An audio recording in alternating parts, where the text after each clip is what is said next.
Hello everybody and welcome to episode 2 of Braddock Media.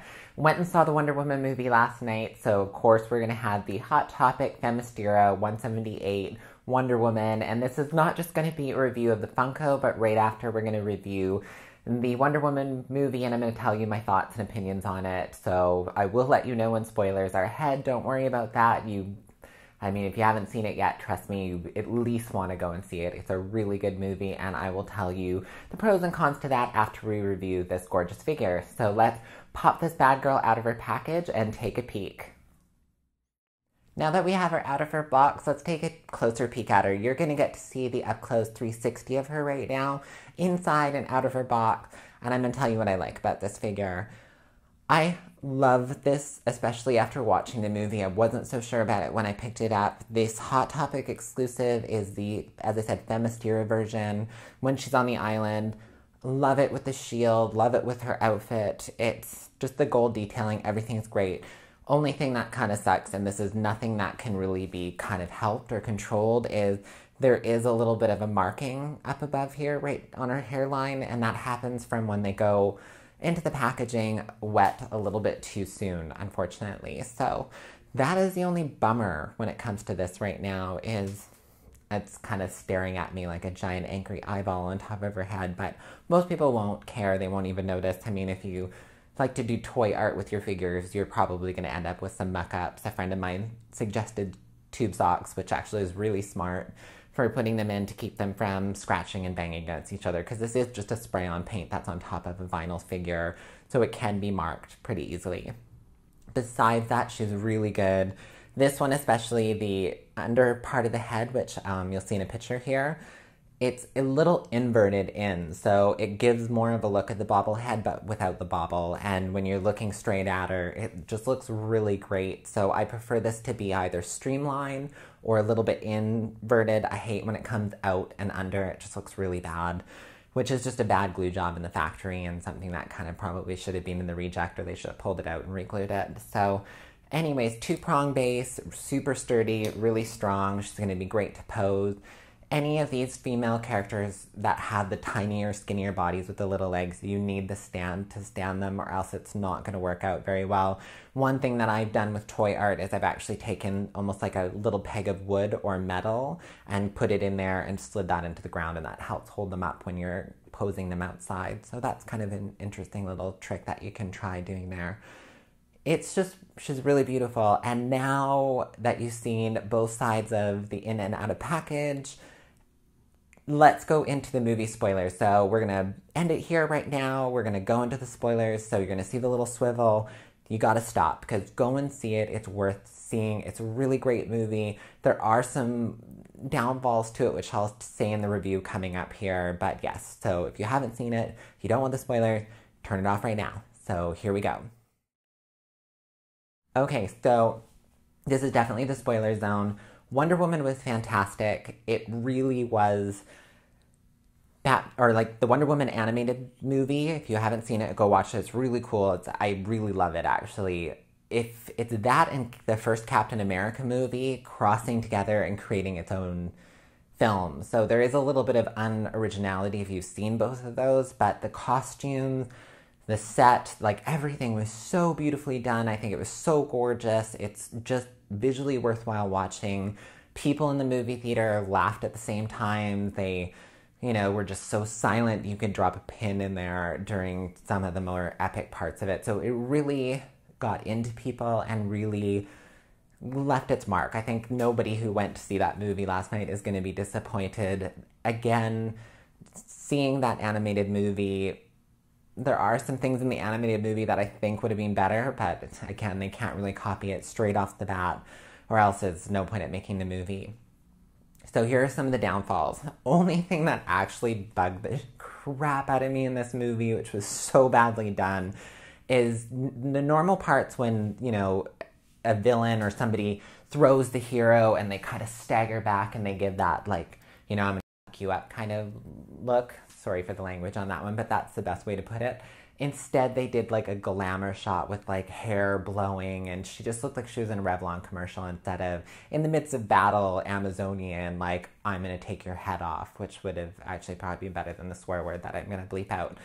Anyways, that's it. Like, the rest of it was actually really well done. Themyscira, the island was so beautiful.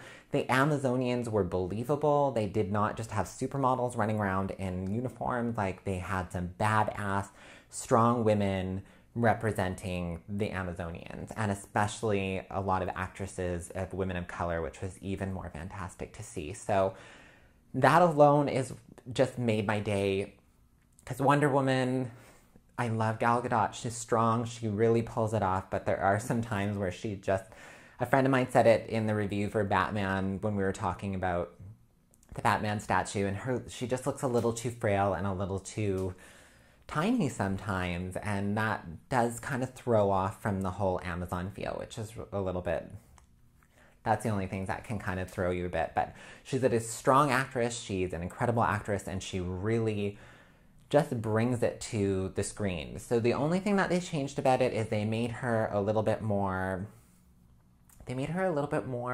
meek and innocent and naive to the world, which makes sense. She's been on this island this whole time, but they also screwed up by doing this one scene where she's a younger kind of teenage Diana, and she's being told, like, caught training, and she's not supposed to be training. Hippolyta kind of forbid it.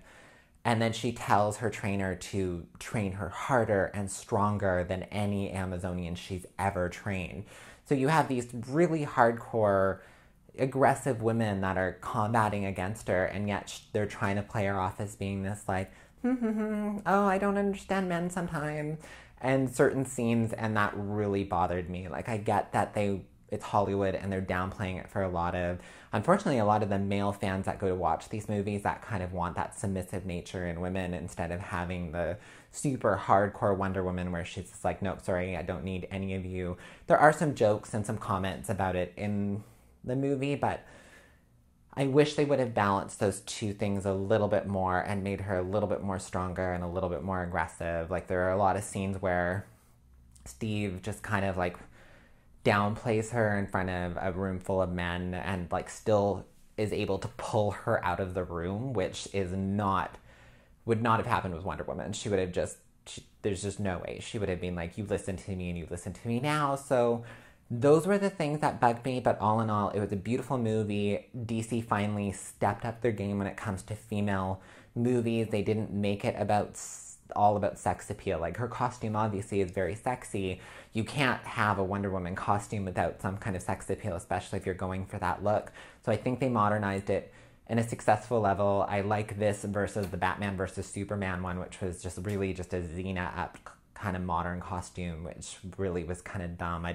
They still don't explain that in the movie, of how it went from this red, gold, blue, beautiful outfit to kind of like steampunk, which was still cool, but it's, again, didn't make sense. They don't explain it.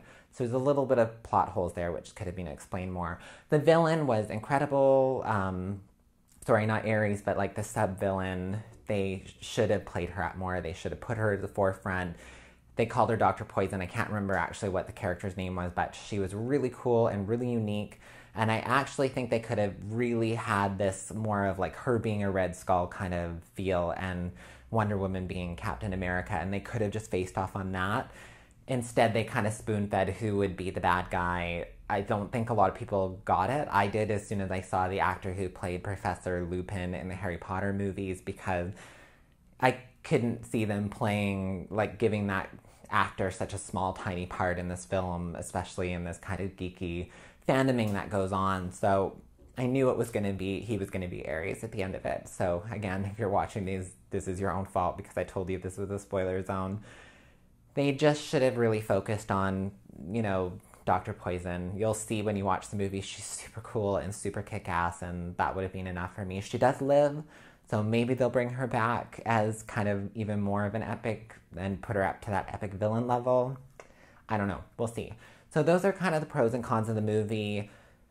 Again, it's worth seeing. It's still a good Wonder Woman movie. It's still the best female superhero movie, which is sad because there really isn't a lot to kind of compare that to, because they really dropped the bomb on most movies out there when it comes to being a singular female, protagonist. So again, go and see it. It's really good. You're not going to be disappointed. It's, especially if you're a Wonder Woman fan, you're still going to love it. You're still going to like it.